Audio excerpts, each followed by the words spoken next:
শুভ সন্ধ্যা বন্ধুরা, good evening সবাইকে।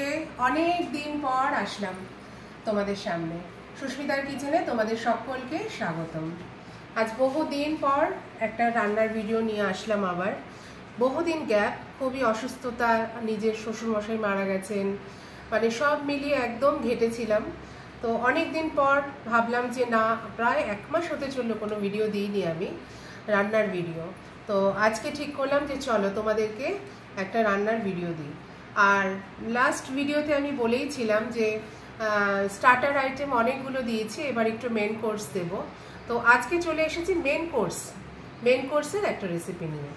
খুবই পরিচিত, খুবই মজার, খুবই পছন্দের, তোমাদের সকলের ভালো লাগে, আমি মনে করি সবাই পছন্দ করে এরকমই একটা রেসিপি।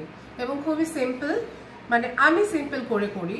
হয়তো রেস্টুরেন্টে তোমরা গিয়ে খাও এই আইটেমটাই, ওরা হয়তো অন্যরকমভাবে বানায়, কিন্তু আমার বাড়িতে যেটুকুনি জিনিসপত্র আছে আমি তার মধ্যে দিয়েই আমি এটা বানাবো, যাতে নাকি তোমরাও নিজেদের বাড়িতে থাকা জিনিস উপকরণ দিয়ে এই রেসিপিটা করতে পারো। তো যাই হোক, কথা না বাড়িয়ে ভিডিওটা এগিয়ে নিয়ে যাই। আজকে বানাতে চলেছি পালক পনির। বাচ্চা থেকে বড় অবধি পালক পনির খেতে সবাই ভালোবাসে, তো আজকেও তাই। আজকে আমি নিয়ে এসেছি পালক পনিরের রেসিপি। আমি কিছুটা প্রিপারেশন আগে থেকে করে রেখেছি, তার কারণ পুরোটা যদি করতে যাই ভিডিওটা অনেকটা লম্বা হয়ে যাবে, আর এত সময় ধরে ভিডিও দেখার মতো সময় এখন আর কারণ নেই। তো প্রথমে দেখাই আমি পালক পনির করার জন্য কি নিয়েছি। প্রথমে এখানে আমি পালক নিয়ে নিয়েছি। এখানে শুধু পালং শাক নেই, এর মধ্যে আমি নিয়েছি হচ্ছে সর্ষে শাক আর পালং শাককে গরম জলের মধ্যে আমি 10 মিনিট ভিজিয়ে রেখেছিলাম। রেখে তারপরে জলটা সোক করে নিয়ে এটা আমি মিক্সার গ্রাইন্ডারে বেটে নিয়েছি। আর একদম সে জলের মতো করে ওরকম করে বাটিনি আমি তোমাদের দেখাচ্ছি। একদম দরদরা বাটা যেটাকে বলে, সেই বাটা বেটেছি, সে জল করে দিইনি। আর এর মধ্যে কিন্তু আমি 1 ফোঁটাও জল অ্যাড করিনি, কোনো জল নেই। পালং শাকের যে জল, পালং আর সর্ষে শাক মিলিয়ে যে জলটা বেরিয়েছে সেই জল। একটু সময় নিয়ে বাটতে হয়, 2বার 4বার ঘুরিয়ে বাটতে হয় ঠিকই, কিন্তু জল দিলে পরে আর ভালো লাগে না, টেস্টটা অন্যরকম হয়ে যায়। তো চলো আমি আর কি নিয়েছি মশলা তোমাদের দেখাই। পালক পনির বানাতে প্রথমেই লাগবে, পনিরটা দেখিয়ে নিই আগে। পনিরটা আমি কিউব করে কেটে নিয়েছি। 500 গ্রাম শাকের সাথে আমি এখানে 300 গ্রাম পনির নিয়েছি। আর পালক পনিরে তো তোমরা জানোই পনিরটা কেউ ভেজে নেয় না, তবে যারা একদম পছন্দ করো না তারা একটু শ্যালো ফ্রাই করে নিতেই পারো ঘিয়ে। তবে আমাদের বাড়িতে পালক পনির যেরকম প্রপার ওয়েতে করে আমি সেরকমভাবেই করি, এবং বাড়িতে সবাই এটাই পছন্দ করে। এবার দেখাই আমি মশলা কি ইউজ করব। এখানে নিয়েছি পেঁয়াজ কুচি, একটা পেঁয়াজকে আমি পুরো চপড করে নিয়েছি, ফাইন চপ। এই যে দেখো, একদম ফাইন চপ, এরকম ছোট একদম চপ করে নিয়েছি। আর এখানে নিয়েছি আমি 5 কোয়া রসুনকেও একদম ফাইনলি চপ করে নিয়েছি। এখানে আমি 4টে কাঁচা লঙ্কা নিয়েছি, তার কারণ একটু লঙ্কার গুঁড়ো ইউজ করব। আর তোমরা যারা ঝাল খাও না, বা যাদের বাড়িতে বাচ্চা আছে ঝাল চলেই না, সেক্ষেত্রে তোমরা লঙ্কার গুঁড়োটা স্কিপ করে যাবে, কিন্তু কাঁচা লঙ্কাটা চেষ্টা করবে 2টো হলেও দেওয়ার, তার কারণ কাঁচা লঙ্কারও কিন্তু একটা ফ্লেভার আসে। আর এখানে নিয়ে নিয়েছি আমি টক দইটাকে খুব ভালো করে ফেটিয়ে আমি রেখে দিয়েছি। এখানে আছে 2 টেবিল স্পুন টক দইটাকে আমি খুব ভালো করে ফাটিয়ে রেখেছি। আর এখানে মশলায় নিয়ে নিয়েছি আমি, ফোড়নে দেব গোটা জিরে, নিয়েছি অল্প একটু হলুদ, আর নিয়েছি অল্প একটু লঙ্কার গুঁড়ো। দেখতেই পাচ্ছ সবই খুবই সামান্য, খুব বেশি মশলায় আমি ইউজ করব না। নিয়েছি একটু ধনে গুঁড়ো, নিয়েছি একটু জিরের গুঁড়ো, নিয়েছি একটু কাশ্মীরি লঙ্কার গুঁড়ো, আর এখানে নিয়েছি আমি গরম মশলা। বন্ধুরা, এর আগেও আমি তোমাদের দেখিয়েছি, আমি আমার বাড়িতে একটা গরম মশলা রেডি করে রেখে দিই, সেই গরম মশলা এটা ইউজ করছি। এখানে নিয়ে নিয়েছি নুন তো স্বাদ মতো দিতেই হবে, নুন নিয়েছি।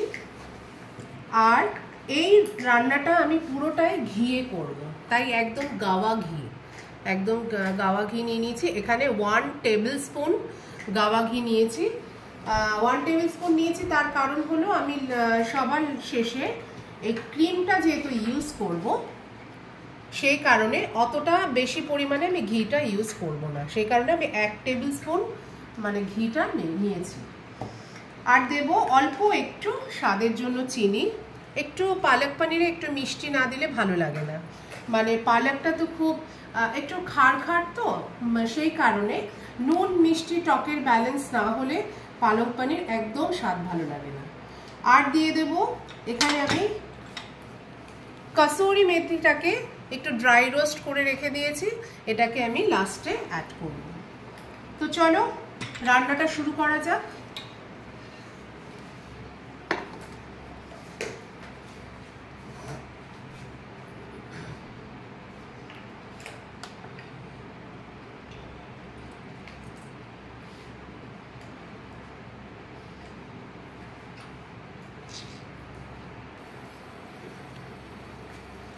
ঘিটা আমি দিয়ে দিই, আমার প্যানটা একদম গরম হয়ে গেছে।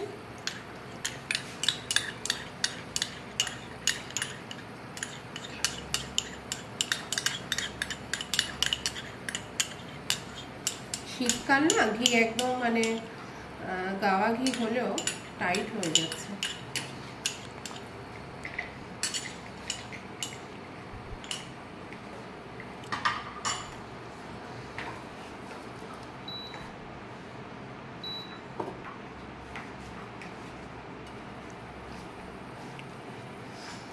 ফোড়নটা দিয়ে দেবো। ঘি তো আর ধোয়া ওঠার প্রয়োজন হয় না, ঘি গরম হয়ে গেছে, প্যান গরম মানে ঘিটা গরম হয়ে গেছে।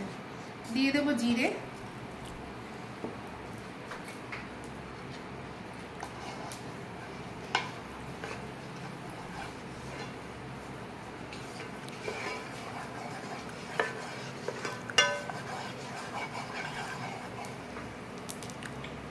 দিয়ে দেবো রসুন কুচিটা,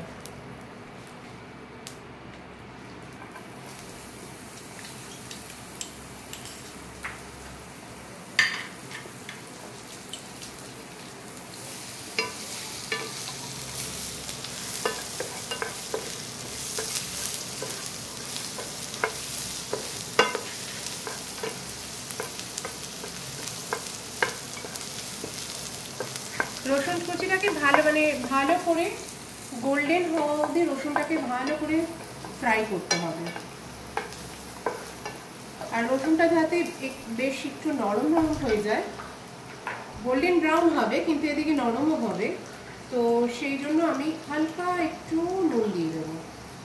নুনের পরিমাণটা আমি বলিনি বন্ধুরা, তার কারণ আমি যেহেতু এখানে মানে আমাদের বাড়িতে পিঙ্ক সল্ট ইউজ হয়, তো সেই কারণে নুনের পরিমাপটা বলিনি, কারণ অনেকে অন্য রকমের সল্ট খায়, ঠিক আছে, কেউ অনেক দামি সল্ট খায়, কেউ আবার রেগুলার সল্ট ইউজ করে। তো মানে লবণটা হচ্ছে অ্যাকর্ডিং টু টেস্ট, তোমরা নিজেদের আন্দাজ মতোই লবণটা দেবে, যে লবণ ইউজ করো সেই আন্দাজ মতোই দেবে।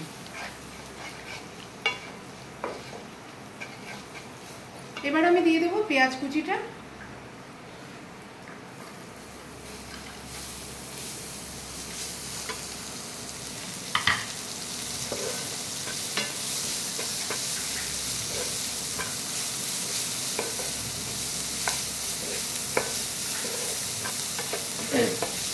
পেঁয়াজ কুচিটা যতক্ষণ অবধি না মানে গোল্ডেন ব্রাউন হচ্ছে ততক্ষণ অবধি ভাজতে হবে, একদম নরম হয়ে যাবে ততক্ষণ অবধি ভাজতে হবে।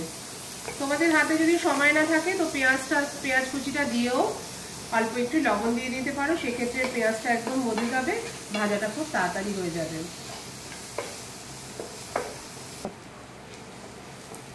পেঁয়াজটাকে এরকম গোল্ডেন করে ভাজা হবে।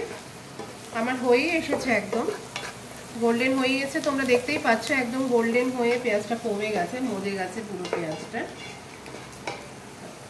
এবার আমি গুঁড়ো মশলাগুলো সব অ্যাড করব।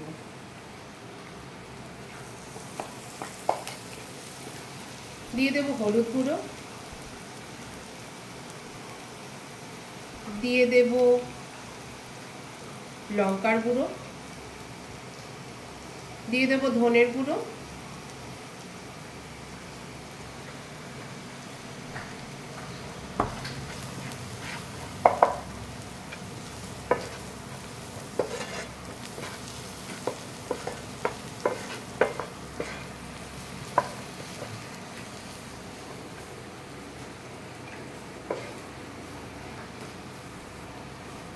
এবার আমি দইটা অ্যাড করে দেবো। না, এই পর্যায়ে দইটা দিলে কি হবে, অ্যাকচুয়ালি এই রান্নাটা জল খাটেন, জল মানে জল দিয়ে করাই যাবে না। তো যখন এই মশলাগুলো একদম ড্রাই হয়ে এসছে, তো ভাজা ভাজা করার পর একদম ড্রাই হয়েছে, মশলাগুলো যাতে পুড়ে না যায়, তখন এই সময় দইটা দিয়ে দিতে হবে। দইটা দিয়ে দিলে কি হবে, সেক্ষেত্রে মশলাগুলো পুড়ে যাবে না। এই যে দই দেওয়াতে কি হলো, মশলা আর পুড়লো না। এবার দইটা দিয়ে ভালো করে কষানো হয়ে যাবে। আমি একটু হাত দিয়ে দইটা দিয়ে দিচ্ছি।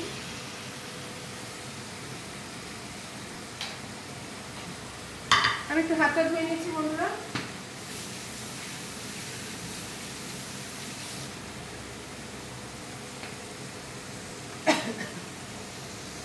ভীষণ ঠান্ডা লেগেছে, বাচ্চা কাচ্চাকে খুব সাবধানে রেখো তোমরা।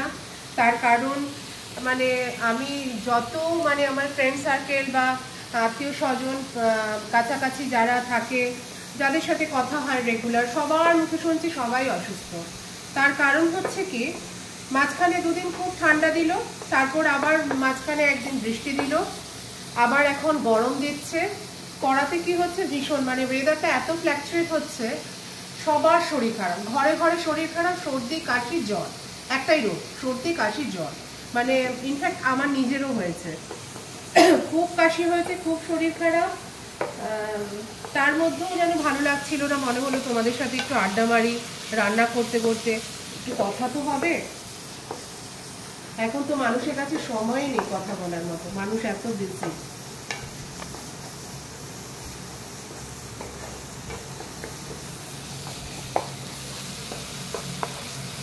আমার মশলাটা খুব ভালো করে কষানো হয়ে গেছে। আমি এখন দিয়ে দেব এই যে পালং বাটাটা, আমি এখন দিয়ে দেবো, অ্যাড করে দেবো। খুবই ইজি, খুবই সিম্পল রান্না বন্ধুরা। আর এটা ম্যাক্সিমামই রাত্রিবেলা করে মানে করাটাই বেটার। তার কারণ রাতে তো অনেকেই রুটি, পরোটা, লুচি, এসব লুচির সাথে যায় না। রুটি, পরোটা, তন্দুরি রুটি বা রুমালি রুটি, এসবের সাথেই ভালো লাগে। পালং শাকটা দিয়ে ততক্ষণ অবধি কষতে হবে যতক্ষণ অবধি না পালং শাকের কাঁচা গন্ধটা যাচ্ছে। আর এই পালং শাকটাকে কিন্তু বন্ধুরা তোমরা সেদ্ধ করবে না, জলের মধ্যে 1 চিমটে লবণ দিয়ে জলটাকে গরম করে নিয়ে তারপরে পালং শাকটা দেবে, দিয়ে 5 মিনিট রেখেই পালং শাকটা তুলে নেবে। না হলে কিন্তু এই যে গ্রিন গ্রিন ব্যাপার রান্না করার পরও সেটা কিন্তু নষ্ট হয়ে যাবে। তখন দেখবে রান্না করার পর পালং শাকটা কালো হয়ে গেছে, তখন আর কেউ বুঝতে পারছে না তুমি পালং শাক পালং পানির করেছো না কি রান্না করেছো। তো এটা একটা ভীষণ ম্যাটার করে এই রান্নাটাতে, এটা মাথায় রাখবে সবসময়। পালং শাকটাকে সেদ্ধ করবে না, পালং শাকটাকে গরম জলে দিয়েই তারপরে জলটাকে একটা যে কোনো ছাঁকনির মধ্যে রেখে বা ঝুড়ির মধ্যে রেখে জলটা ঝরিয়ে তারপরে তোমরা মিক্সার গ্রাইন্ডারে দেবে।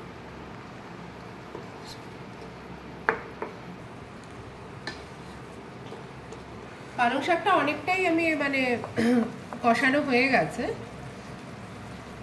এবার আমি পনিরগুলো দিয়ে দেবো এর মধ্যে।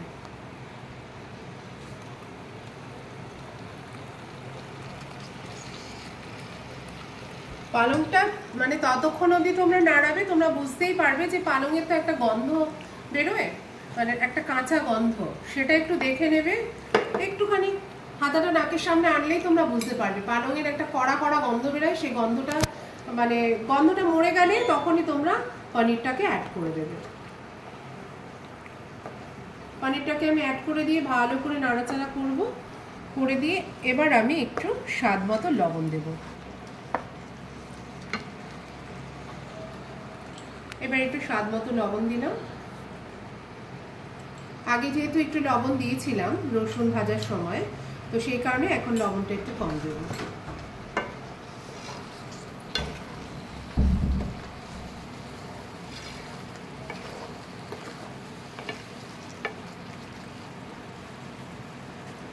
অনেকেই তোমরা কাঁচা পনিরটা পছন্দ করো না, সেক্ষেত্রে একটু চেষ্টা করবে ঘিয়েতেই মানে একটু শ্যালো ফ্রাই করে নিতে। বেশি ভাজবে না, বেশি ভাজলে ভালো লাগে না। তার কারণ এই যে পালংয়ের যে রসটা, পনিরটা ভাজলে পরে অতটা ঢোকে না। কাঁচা পনির দেওয়ার এটাই মানে উদ্দেশ্য। যে কোনো বড় বড় রেস্টুরেন্টে খাবে তোমরা দেখবে যে পালক পনিরে পনির কখনো ওরা ভাজে না, পনিরটা ওরা কাঁচাই দেয়। আচ্ছা, এই পর্যায়ে আমি অ্যাড করব কাশ্মীরি লাল লঙ্কার গুঁড়ো। এটাও আমি হাফ টিস্পুন নিয়েছিলাম, ওটা অ্যাড করে দিচ্ছি। দিয়ে দেব মানে 2 পিঞ্চ মতো আমি নিয়েছিলাম গরম মশলা, আমি সেটাও অ্যাড করব।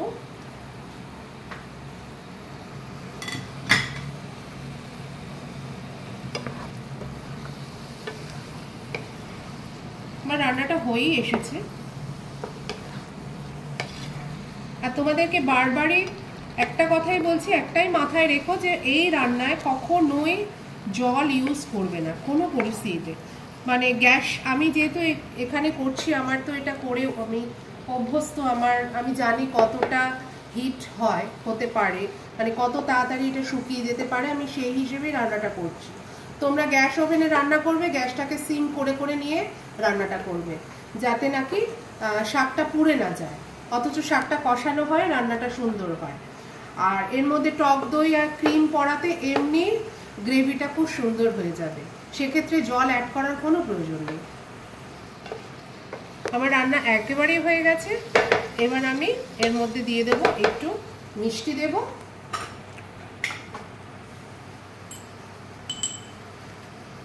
মিষ্টিটা তোমরা হিসাব মতো দেবে। আমার মনে হয় যে এর মধ্যে একটু মিষ্টিটা মানে 1 টিস্পুন মতো মিষ্টিটা দিলে টেস্টটা বেশ ভালো লাগে।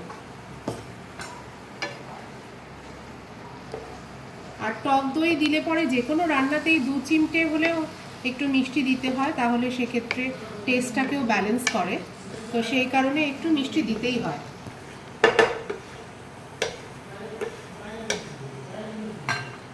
এবার আমি দেবো কাঁচা লঙ্কাটা অ্যাড করে দেবো। কাঁচা লঙ্কার ফ্লেভার, কাঁচা লঙ্কাটা তোমরা সবসময় লাস্টে নেবে, তার কারণ এর যে একটা ফ্লেভার না সেটা থেকে যায়, খুব ভালো লাগে।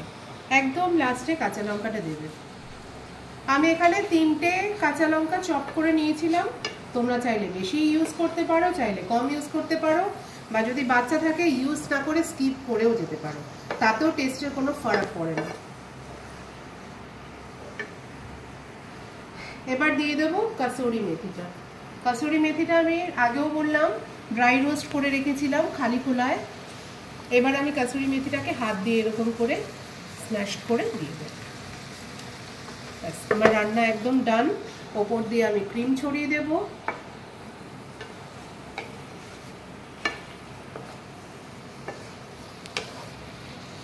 একদম হয়ে গেছে, দেখতেই পাচ্ছ পনিরগুলো গ্রিন হয়ে গেছে, তার মানে হলো পালংয়ের রং মানে চেঞ্জ হয়নি, গ্রিনই হয়েছে। সেই কারণে বারংবারই বলেছি, প্রথম থেকে বলছি, পালং শাকটাকে সেদ্ধ করবে না, পালং শাকটাকে গরম জলে ভিজিয়ে রেখে সোক করে তারপরে মানে মিক্সার গ্রাইন্ডারে দেবে। সেক্ষেত্রে এই যে এত সুন্দর লুকসটা সেক্ষেত্রে পাবে, না হলে এটা কালো হয়ে যাবে, লোকে দেখে মানে বুঝতে পারবে না এটা কি করেছো, পালক পনির হয়েছে না অন্য কিছু হয়েছে। এবার আমি ক্রিমটা অ্যাড করে দেবো। এটা আমার বাড়িতে বানানো ক্রিম নয় বন্ধুরা, এটা প্রফেশনাল ক্রিম, এটা আমুলের ক্রিম, আমুলের ফ্রেশ ক্রিম যেটাকে বলে, টেট্রাতে আসে, সেই ক্রিমই দিচ্ছি।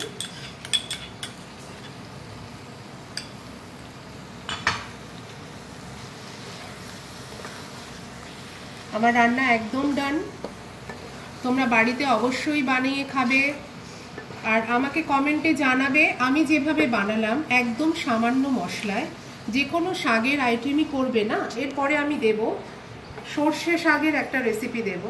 তোমরা যে কোনো শাকের আইটেমে দেখবে আমি কখনোই বেশি মশলা ইউজ করব না, একদম সামান্য মশলা। বেশি মশলা ইউজ করলে কি হবে, শাকের যে অরিজিনাল টেস্টটা মশলা নষ্ট করে দেবে, সেক্ষেত্রে রান্নাটা মানে কেউ বুঝতে পারবে না তুমি রেসিপিটা আলটিমেট কি বানিয়েছো। তো সবসময় চেষ্টা করবে যে কোনো শাকের রান্নায় অল্প মশলা ইউজ করতে। আমার রান্না একদম হয়ে গেছে, তোমরা বানাবে, বাড়িতে বানিয়ে খাবে, আমাকে কমেন্টে জানাবে, বা তোমরা যদি অন্য কোনো প্রসেস জানো সেটাও আমাকে কমেন্টে জানাবে। তো আজকের মতো ভিডিওটা এই অবধি বন্ধুরা, নেক্সট দিন আবার আসবো অন্য একটা রেসিপি নিয়ে। চলো টাটা।